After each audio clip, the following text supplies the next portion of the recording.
It's Tier List Tuesday. This week, Green Day. Doing the studio albums chronologically, here we go, starting in 1990 with 39 Smooth. Full disclosure, I never listened to this until I had already heard Dookie, so there you go. This was their first full-length album, 30 minutes long, which for a punk band that's a full-length album. Green Day blew up from the East Bay punk scene. When Green Day showed up, a lot of people just sort of immediately knew these guys are onto something. And on 39 Smooth, you could definitely tell they weren't just trying to make a lot of noise. They were songwriters, too. I Was There's a good song. Going to Pasalak was a good song. But this album is not super well produced. Yeah, in a way, punk records are kind of supposed to be raw, right? It's not a bad listen, but it's not. I'm not going to advocate it for being a necessary inclusion in anyone's album, in anyone's record collection. Kerplunk from 1991, their second album on Lookout Records. The drummer John Kiffmeyer, he dropped out to go to college and didn't tell anybody. But I mean, who would want to be in a very successful Grammy-winning punk band for the rest of their life? I mean, Kerplunk, songwriting, better. Production, better. 2,000 Light Years Away, great opening song. The original version of Welcome to Paradise. Dominated Love Slave was on this album. Better production on this album, that's for sure. This album was a creative step forward. I'm still not going to say it was a great album by any measure, but it certainly demonstrated an increased level of potential. 1994, Dookie, their major label debut. I was working in radio when this dropped. I had not heard of the band. I just opened the mail and what do I get? Green Day, Dookie. Well, at the time, I regularly partook of the devil's lettuce, if you know what I'm saying, in those days. So I knew what Green Day meant, and it's got to take a healthy measure of self-deprecation to call your album Dookie, so I put it on. If you weren't around then to experience the phenomenon that this album became by the summer of that year, summer of 94, you really missed the birth of pop punk into the mainstream. There would be no Blink-182 or Good Charlotte or any of those bands if Dookie hadn't blown these doors wide open. The band was all over MTV, all over alternative radio, all over Top 40 radio, Burnout, She, Longview, When I Come Around, Basket Case, the recut version of Welcome to Paradise. This is a no-skips album, and you can be one of those people that really resents when suddenly everyone else likes your favorite secret little band. And that definitely happened to Green Day after all this, from longtime fans. But it is a great album, a 10 times platinum album that shows up on an awful lot of best of lists, and this is an album that, if you profess at all to liking any kind of rock music, this should be in your album collection. It is a classic. Insomniac, 1995. I remember thinking, well, it was fun while it lasted. That's what I thought when this album came out. It was a lot heavier. It leaned more into being closer to being a hardcore punk album, I guess. I guess you'd say it's like the band said, we got to try to get back some of those fans we lost with Dookie. This is not a bad album, but I do remember thinking, looks like these guys are going to go down as a one-hit wonder band, really. In the mid-90s, that alternative format that was all over the radio and all over MTV, there was a new band every 5 minutes. You didn't have time to drop the ball. And I thought Green Day dropped the ball here. Some good songs. Geek Steak Breath is on here. I mean, there's some good songs, but there aren't any great songs on this album. That's my opinion. 1997, Nimrod. I wouldn't put this on the same level of Dookie by any stretch, but Hitchin' a Ride's a good song. Good Riddance, Time of Your Life was a huge song. If you were in high school, that was your graduation song that year. I guess that's 1997 or 1998. Green Day was definitely back on the map with Nimrod. That's the most important thing. Up to that point, it's probably the most diverse-sounding record they had done. Their most creative record up to that point. I'm going to say that it is a pretty good Green Day album. Warning was released in the year 2000, fall of the year 2000. There's a certain interchangeability about a lot of these songs. I sang along with Warning. I sang along with Minority, kind of vibe to them. Some would say Green Day came across as more mature on this album, or some might say that they may have been listening to too much Cheap Trick when they wrote a lot of these songs. Others might say they were kind of on autopilot.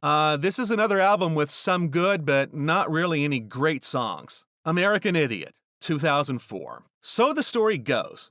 The master tapes for their planned follow-up album to Warning, Cigarettes and Valentines, were stolen, and the band then made the decision to start completely from scratch. So this album was decidedly more political, a little angrier. It is the band's second best-selling album.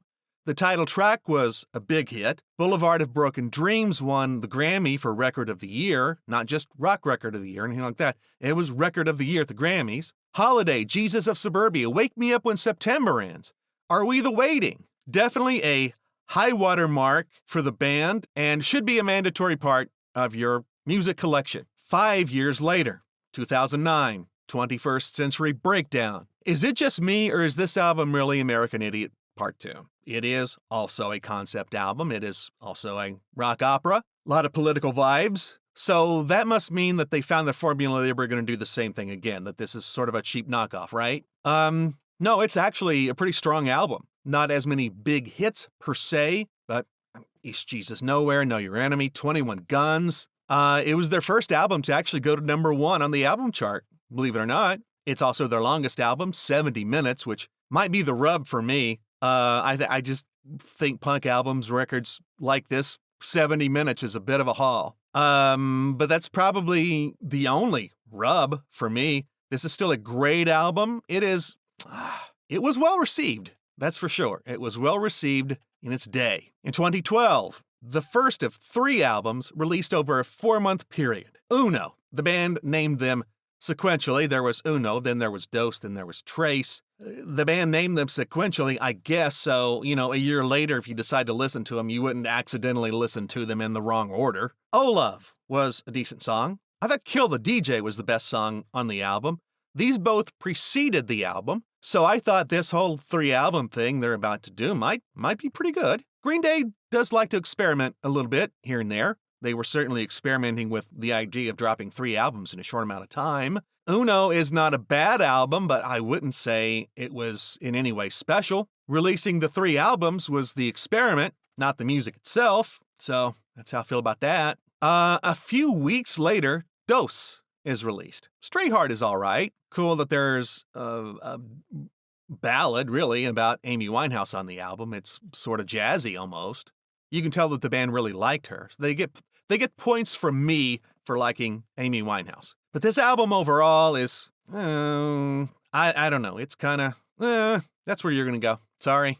No, I changed my mind. Probably about the same as Uno. How I feel about that one, really. Also in 2012, Trey. Somehow the songs on Trey they were just difficult for me to feel any passion for. They tried some things on this. It's got glam vibes, doo-wop vibes, soul vibes. But, I've just started living with 2 other Green Day albums just since the beginning of football season that year. It's not a bad album, but really they could have sat on this for a year or 2, and I think I would have liked it more. Let me ask you a question. Are any of your favorite Green Day songs on Trey? That's what I thought. Revolution Radio from 2016. So, you got the title track, which was a big hit. Bang Bang was a big hit. Still Breathing, big hit. And my favorite song in the album, the very dark, heady track, Troubled Times. Not necessarily in its sound, per se, but in the amount of angst and fight in most of these songs. I almost want to say it's their most punk album in a long time. So I'm going to say Revolution Radio is pretty good. The year 2020 gave us Father of All Motherf. 26 minutes, bad ideas. I don't want to say bad ideas.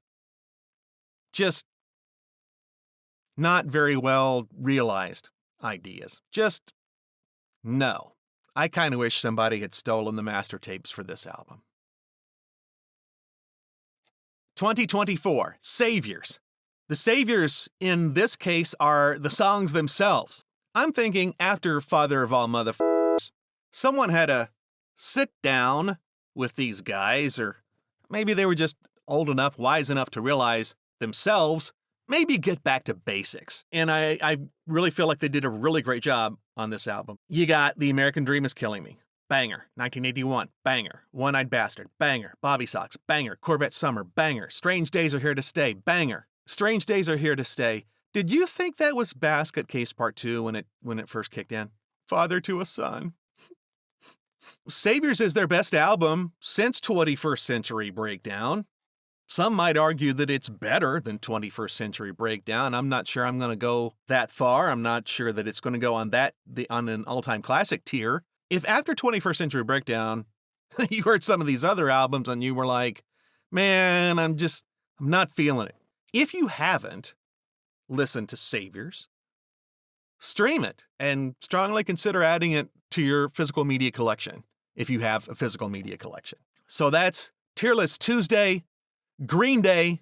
Okay, so probably the most punk thing you could do right now would be to like and subscribe and leave a comment, like a really mean comment. Furthermore, support your local independent record store. Follow the No Time to Rock 2024 weekly playlist on Spotify for instant access to all of the featured tracks on the channel. You can take a look at a couple of other Tier List Tuesday episodes from No Time to Rock. And whatever you do, however you do it, don't you ever stop rocking.